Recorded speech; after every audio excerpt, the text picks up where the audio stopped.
നമസ്കാരം. കണ്ണൂർ ADM ആയിരുന്ന നവീൻ ബാബുവിൻ്റെ മരണം ആത്മഹത്യയാണെന്നും ആത്മഹത്യയല്ല അത് കൊലപാതകമാണെന്നും ഉള്ള വാർത്തകളാണ് കേരള സാമൂഹ്യ രാഷ്ട്രീയ അന്തരീക്ഷത്തിൽ പടർന്നു പിടിച്ചുകൊണ്ടിരിക്കുന്നത്. ADM നവീൻ ബാബു ഒരു കാരണവശാലും ആത്മഹത്യ ചെയ്യേണ്ട ഒരു സാഹചര്യം അദ്ദേഹത്തിൻ്റെ കുടുംബാന്തരീക്ഷത്തിലോ അദ്ദേഹത്തിൻ്റെ ഔദ്യോഗിക ജീവിതത്തിലോ ഉണ്ടായിരുന്നില്ല. കറകളഞ്ഞ സംശുദ്ധിയുള്ള ഒരു ഉദ്യോഗസ്ഥൻ എന്ന രീതിയിൽ അദ്ദേഹം ആരോടും ഒന്നിനും ഇതുവരെ അദ്ദേഹത്തിൻ്റെ ഔദ്യോഗിക ജീവിതത്തിൽ ഒരു വഴക്കം ഉണ്ടാക്കിയിട്ടില്ല. അങ്ങനെയെങ്കിൽ ഒരു കാരണവശാലും അദ്ദേഹം ആത്മഹത്യ ചെയ്യേണ്ട ഒരു സാഹചര്യം ഉണ്ടായിരുന്നില്ല. കണ്ണൂർ ADM-ആയി അദ്ദേഹത്തിൻ്റെ സേവനകാലം കഴിഞ്ഞതിന് ശേഷം പത്തനംതിട്ടയിലേക്ക് സ്വന്തം നാട്ടിലേക്ക് സ്ഥലം മാറി വരാനിരുന്ന യാത്രയയപ്പ് ചടങ്ങിലാണ് കണ്ണൂർ ജില്ലാ പഞ്ചായത്ത് മുൻ പ്രസിഡന്റായിരുന്ന PP ദിവ്യ നവീൻ ബാബുവിനെതിരെ ആരോപണ ശരങ്ങളുമായി മുന്നോട്ട് വരുന്നത്. ഈ ആരോപണങ്ങൾക്കെല്ലാം കൃത്യമായി തന്നെ നവീൻ ബാബു വേദിയിൽ മറുപടി പറഞ്ഞിട്ടുണ്ടായിരുന്നു. ഒരു പെട്രോൾ പമ്പുമായി ബന്ധപ്പെട്ട NOC കൊടുക്കുന്ന ഒരു വിഷയത്തിലായിരുന്നു PP ദിവ്യ നവീൻ ബാബുവിനെതിരെ അഴിമതി ആരോപണം ഉയർത്തിയത്. എന്നാൽ താൻ ആ പെട്രോൾ പമ്പിൻ്റെ NOC കൊടുക്കുന്നതിന് വേണ്ടി തെരഞ്ഞെടുപ്പ് കാലത്തായിരുന്നിട്ട് പോലും 12 തവണ അവിടെ താൻ പരിശോധന നടത്തിയെന്നും അവിടെ NOC കൊടുക്കുന്നതിൽ ഏതെങ്കിലും തരത്തിൽ കാലതാമസം ഉണ്ടായിട്ടുണ്ടെങ്കിൽ അത് തൻ്റെ മാത്രം പ്രശ്നമായിരുന്നില്ല എന്നുകൂടി കൃത്യമായി തന്നെ നവീൻ ബാബു തൻ്റെ യാത്രയയപ്പ് ചടങ്ങിൽ ദിവ്യയ്ക്ക് മറുപടിയായി കൊടുത്തിട്ടുണ്ടായിരുന്നു.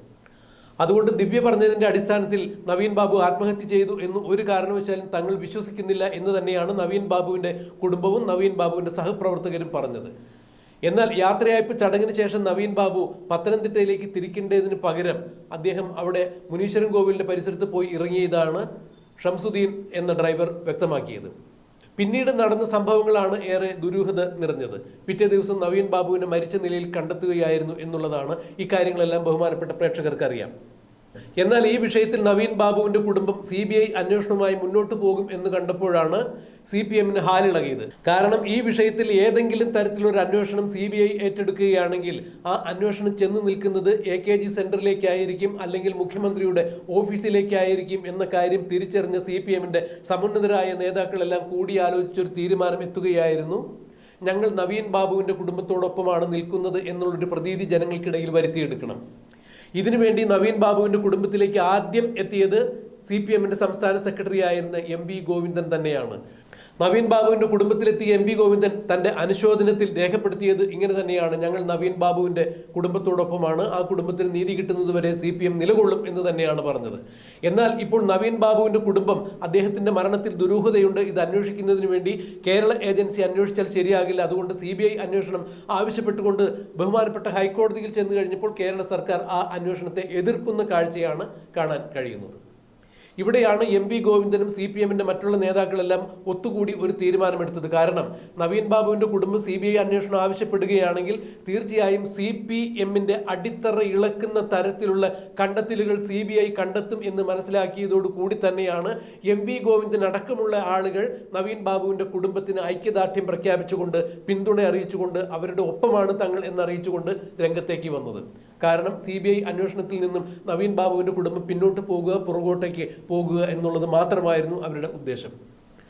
നവീൻ ബാബു ADM ആയിരുന്ന കാലഘട്ടത്തിൽ കണ്ണൂർ കേന്ദ്രീകരിച്ച്, പ്രത്യേകിച്ച് ചെങ്ങളായി പരിസരം കേന്ദ്രീകരിച്ച് നടന്ന ഭൂമാഫിയയുള്ള ഇടപാടുകളെക്കുറിച്ചെല്ലാം കൃത്യമായ ധാരണകൾ ഉണ്ടായിരുന്നു. റവന്യൂ വകുപ്പിലെ ഉന്നത ഉദ്യോഗസ്ഥനായിരുന്ന നവീൻ ബാബുവിന് കണ്ണൂരിലും ചെങ്ങളായിലും നടന്നിട്ടുള്ള ഭൂമാഫിയകളുടെ അനധികൃതമായ ഇടപാടുകളെക്കുറിച്ച് കൃത്യമായ വിവരങ്ങൾ അറിയാമായിരുന്നു. ഈ ഭൂമാഫിയകളുടെ ബിനാമികളായി നിന്നത് അത്രയും തന്നെ കണ്ണൂരിലെ CPM നേതാക്കൾ തന്നെയായിരുന്നു, അല്ലെങ്കിൽ CPM നേതാക്കളുടെ ബിനാമികളായിരുന്നു ആ ഭൂമാഫിയകളുടെ പിന്നിൽ പ്രവർത്തിച്ചിരുന്നത്.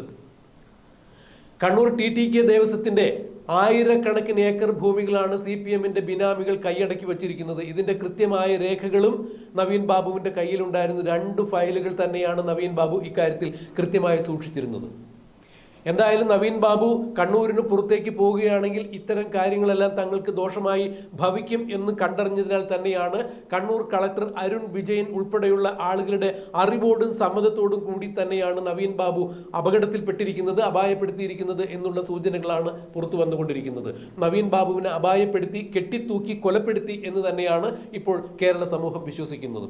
ഇതിൽ ഒരു CBI അന്വേഷണം വരാതിരിക്കാൻ വേണ്ടി തന്നെയാണ് ഇപ്പോൾ പിണറായി വിജയനും MV ഗോവിന്ദനും തിരക്കിട്ട ശ്രമങ്ങൾ നടത്തുന്നത്. നവീൻ ബാബുവിൻ്റെ കുടുംബത്തിനൊപ്പമാണ് എന്ന് പറയുമ്പോൾ ഹൈക്കോടതിയിൽ നവീൻ ബാബുവിൻ്റെ കുടുംബം ഈ വിഷയത്തിൽ CBI അന്വേഷണം വേണമെന്ന് പറയുമ്പോൾ സർക്കാർ നേരിട്ട് തന്നെ അതിനെ എതിർക്കുന്ന പ്രവണത ഉണ്ടാകുന്നതും ഇതുകൊണ്ട് തന്നെയാണ്. കാരണം CBI അന്വേഷണം വന്നു കഴിഞ്ഞാൽ പിണറായി വിജയൻ അടക്കമുള്ള കണ്ണൂരിലെ സമുന്നതരായ നേതാക്കൾ ഇതിന് പിറകിൽ പ്രവർത്തിച്ചിട്ടുണ്ട് എന്ന് കണ്ടെത്താനാകും എന്നാണ് രാഷ്ട്രീയ നിരീക്ഷകർ ഉൾപ്പെടെയുള്ള ആളുകൾ ആരോപണമായി ഉയർത്തുന്നത്. മുൻപ് പലപ്പോഴും CBI അന്വേഷണത്തിന് മുന്നിട്ടിറങ്ങിയിരുന്ന പിണറായി വിജയൻ സർക്കാർ എന്തുകൊണ്ടാണ് നവീൻ ബാബുവിന്റെ കുടുംബത്തിന് നീതി കൊടുക്കാത്തത്? 3 കേസുകളിൽ ശിക്ഷിക്കപ്പെട്ട ഒരു സോളാർ നായിക ഒരു പായ കടലാസിൽ ഒരു പരാതി എഴുതി കൊടുത്തപ്പോൾ അന്നത്തെ മുഖ്യമന്ത്രിയായിരുന്ന ഉമ്മൻചാണ്ടിക്കെതിരെ CBI അന്വേഷണം പ്രഖ്യാപിക്കാനും CBI അന്വേഷണം നടത്താൻ വേണ്ടി തുനിഞ്ഞിറങ്ങിയ ആളുകളാണ് പിണറായി വിജയൻ. ഇതുപോലെ തന്നെയാണ് കണ്ണൂരിൽ വധിക്കപ്പെട്ട ഷുഹൈബിന്റെ വധത്തിൽ CBI അന്വേഷണം വേണമെന്ന് ഷുഹൈബിന്റെ വീട്ടുകാരും യൂത്ത് കോൺഗ്രസ്സുകാരും ആവശ്യപ്പെട്ടിട്ടും പിണറായി വിജയൻ അതിനെതിരെ CBI വരാതിരിക്കുവാൻ വേണ്ടി 2.5 കോടി രൂപ മുടക്കി സുപ്രീം കോടതിയിലെ മുതിർന്ന അഭിഭാഷകരെയാണ് CPM-ന് വേണ്ടി രംഗത്തിറക്കിയത്. എന്നാൽ പുക്കോട്ട് വെറ്ററിനറി കോളേജിലെ സിദ്ധാർത്ഥൻ എന്ന ഒരു യുവാവ് മൃഗീയമായി കൊലപ്പെടുത്തിയതിനെ തുടർന്ന് CBI അന്വേഷണം വേണമെന്ന വീട്ടുകാരുടെ ആവശ്യം പിണറായി വിജയൻ തത്വത്തിൽ അപ്പോൾ തന്നെ അംഗീകരിക്കുകയായിരുന്നു. കാരണം പൊതു തെരഞ്ഞെടുപ്പ് വരുന്ന ഘട്ടമായതിനാൽ ഇല്ലെങ്കിൽ പാർട്ടിക്ക് അത് ക്ഷീണം ചെയ്യും എന്ന് മനസ്സിലാക്കിയതുകൊണ്ട് അന്ന് CBI അന്വേഷണത്തിന് പിണറായി വിജയൻ ഉത്തരവിടുകയായിരുന്നു. എന്നാൽ ഇപ്പോൾ നവീൻ ബാബുവിനെ കൊലപ്പെടുത്തിയത് തന്നെയാണ് എന്നുള്ള സംശയത്തിൽ ആ കുടുംബം നിൽക്കുമ്പോൾ ആ കുടുംബത്തോടൊപ്പം നിൽക്കുന്നു എന്ന് പറയുന്ന CPM-കാർ എന്തുകൊണ്ടാണ് CBI അന്വേഷണത്തെ മുടക്കുന്നത്, എന്തുകൊണ്ടാണ് അതിനെതിരെ നിൽക്കുന്നത് എന്നുള്ളത് ബഹുമാനപ്പെട്ട പ്രേക്ഷകർ ചിന്തിക്കുക. കാരണം CBI അന്വേഷണം വരികയാണെങ്കിൽ ഈ അന്വേഷണം ചെന്ന് നിൽക്കുന്നത് പിണറായി വിജയന്റെ ഓഫീസിലായിരിക്കും. പിണറായി വിജയന്റെ പൊളിറ്റിക്കൽ സെക്രട്ടറിയിലേക്കും പൊളിറ്റിക്കൽ സെക്രട്ടറിയുടെ ഏറ്റവും അടുത്ത സന്തത സഹചാരി എന്നൊക്കെ വിശേഷിപ്പിക്കാവുന്ന PP ദിവ്യയിലേക്കും എല്ലാം കാര്യങ്ങൾ ചെന്നെത്തും എന്നാണ് കേരള രാഷ്ട്രീയത്തിലെ സമുന്നതരായ പല നേതാക്കളും ചൂണ്ടിക്കാണിക്കുന്നത്. അത് ഒഴിവാക്കാൻ വേണ്ടി തന്നെയാണ് ഇപ്പോൾ CBI അന്വേഷണം വേണ്ട എന്ന് സർക്കാർ ഒരു നിലപാടുമായി മുന്നോട്ട് പോകുന്നത് എന്നാണ് മനസ്സിലാക്കാൻ കഴിയുന്നത്. എന്തായാലും തങ്ങൾക്ക് ആവശ്യമുള്ള ഘട്ടത്തിലെല്ലാം CBI അന്വേഷണം വേണമെന്ന് ശഠിക്കുന്ന പിണറായി വിജയൻ തങ്ങളെ ദോഷകരമായി ബാധിക്കും എന്ന് മനസ്സിലാക്കിയത് കൊണ്ട് തന്നെയാണ് നവീൻ ബാബുവിന്റെ കുടുംബം CBI അന്വേഷണം ആവശ്യപ്പെട്ടപ്പോൾ അതിനോട് മുഖം തിരിഞ്ഞു നിൽക്കുന്നത്, ഹൈക്കോടതിയിൽ അതിനെ എതിർക്കുന്ന തരത്തിൽ പെരുമാറുന്നത്. എന്തായാലും പിണറായി വിജയന്റെ ഈ ഇരട്ടത്താപ്പ് നയം തന്നെയാണ് ഇരട്ടച്ചങ്കൻ എന്ന് വിശേഷിപ്പിക്കുന്ന മുഖ്യമന്ത്രിക്ക് തിരിച്ചടിയായിരിക്കുന്നത്. നവീൻ ബാബുവിന്റെ കുടുംബം ഹൈക്കോടതിയിൽ കൊടുത്തിരിക്കുന്ന ഹർജിയിൽ ഏത് തരത്തിലുള്ള ഒരു തീരുമാനമാണ് ഉണ്ടാകുക എന്നുള്ളത് നമുക്ക് കണ്ടറിയാം, കാത്തിരിക്കാം.